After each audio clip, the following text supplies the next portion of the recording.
ಸಹಜವಾಗಿ ಮೆಕ್ಕೆಜೋಳ ತಮಗೆಲ್ಲ ಗೊತ್ತಿದ್ದಂಥ ಕಾಳು ಶೇಂಗಾ ಇರಬೇಕು, ಸಣ್ಣಕ್ಕೆ ಇರಬೇಕು. ಇದರಲ್ಲೇನು ಈಶಪ್ಪ ಅಂದರೆ ಇಳುವರಿ ಬರ್ತೈತೆ ಅಂಥ ಒಂದು ಗುಣಮಟ್ಟದ ಹೈಬ್ರಿಡ್ ತಳಿಗಳನ್ನು ಇವತ್ತೇನು ನಮ್ಮ ಲಿಂಗಪ್ಪ ಬೆಳೆದಿದ್ದಾರೆ. ಇದರ ಬಗ್ಗೆ ನಿಮ್ಮ ಅನಿಸಿಕೆ ಏನು ಲಿಂಗಪ್ಪರೇ? ನೀವು ಎಷ್ಟು ಎಕರೆ ಪ್ರದೇಶದಲ್ಲಿ ಹಾಕಿದ್ರಿ?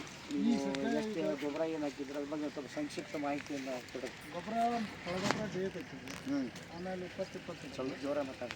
ನೀರೇ ಗೊಬ್ಬರ ಹಾಕಿದ್ವಿ. ಲಾಸ್ಟಿಗೆ ಮುನ್ನ ಒಟ್ಟೆ ಟೋಟಲಿ ಕ್ಷೇತ್ರ ಎಷ್ಟಿದೆ ನಿಮ್ದು? 3 ಎಕರೆ ಹಾಕಿದ್ರಿ? 3 ಎಕರೆ ಹಾಕಿದ್ವಿ. 3 ಎಕರೆ 3 ಪ್ಯಾಕೆಟ್ ಅಲ್ಲ, 1.5 ಎಕರೆ 3 ಪ್ಯಾಕೆಟ್. 3 ಪ್ಯಾಕೆಟ್ 1.5 ಎಕರೆ. 1.5 ಎಕರೆ. ಇನ್ನು ಬರೋದಿರೋದು 4 ಪ್ಯಾಕೆಟ್ ಐತ್ರಿ.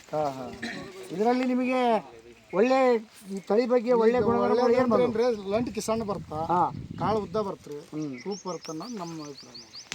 1 ಎಕರೆಗೆ ಎಷ್ಟು ನೀವು ಇಳುವರಿನ? ಈಗಿಂದ ಬೆಳೆದಿಂದ ತೂಕ ಆದ್ಮೇಲೆ ಈಗ ಸ್ವಲ್ಪ ಇದು ಅಂಗ್ಲನಾಗೈತ್ರಿ.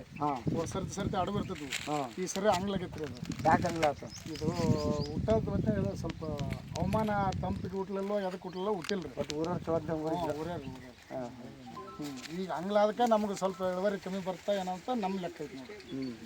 ಅಡವು ಇದ್ದದ್ರಿ ಬರ್ತೈತ್ರಿ, ಈ ಸ್ವಲ್ಪ ಅಂತರ ದೂರ ಐತಿ. ಏನು ಇವತ್ತಿನ ದಿವಸ ಇವತ್ತು ನಮ್ಮ ಅಗ್ರಿಸಿಸ್ ಕಂಪ್ನಿಯ ಅಗ್ರಿಕಲ್ಚರ್ ಮಾತ್ರ ಚಲೋ ಐತ್ರಿ. ಜೈವ 3 ವರ್ಷ ಆತ್ರಿ ನಾವು ಹಾಕಕ್ಕೆ. ಅದ್ರದ್ದು ಚೆನ್ನಾಗೈತಿ ಏನ್ರಿ. ಹತ್ತಿ ಸೀಡ್ಸ್ ಮತ್ತು ಈಗ ಒಂದು ಹೊಸ್ದಾಗಿ ಕೊಟ್ಟಾರ್ರಿ,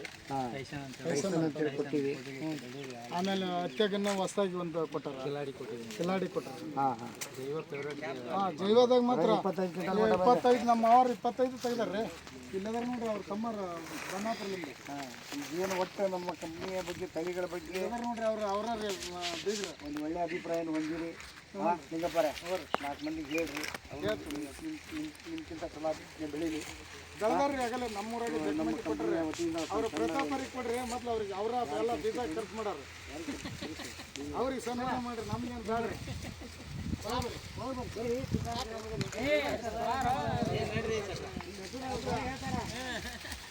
ಎಲ್ಲ ಅವ್ರಿಂದ ಕಂಡಿರಿ ನಾವು, ನಮ್ಮ ಅಲ್ರಿ ಮತ್ತೆ ಅದಕ್ಕೆ ಈಗ ಹೇಳಿದ್ನಿಲ್ರಿ ಸರ್. ಮತ್ತು ಪ್ರತಿಯೊಂದಕ್ಕೂ ಒಂದು ಬೆನ್ನೆಲುಬಾಗಿ ಈ ಕಡೆಯಿಂದ ತೆಗಿತೀಯನಪ್ಪ.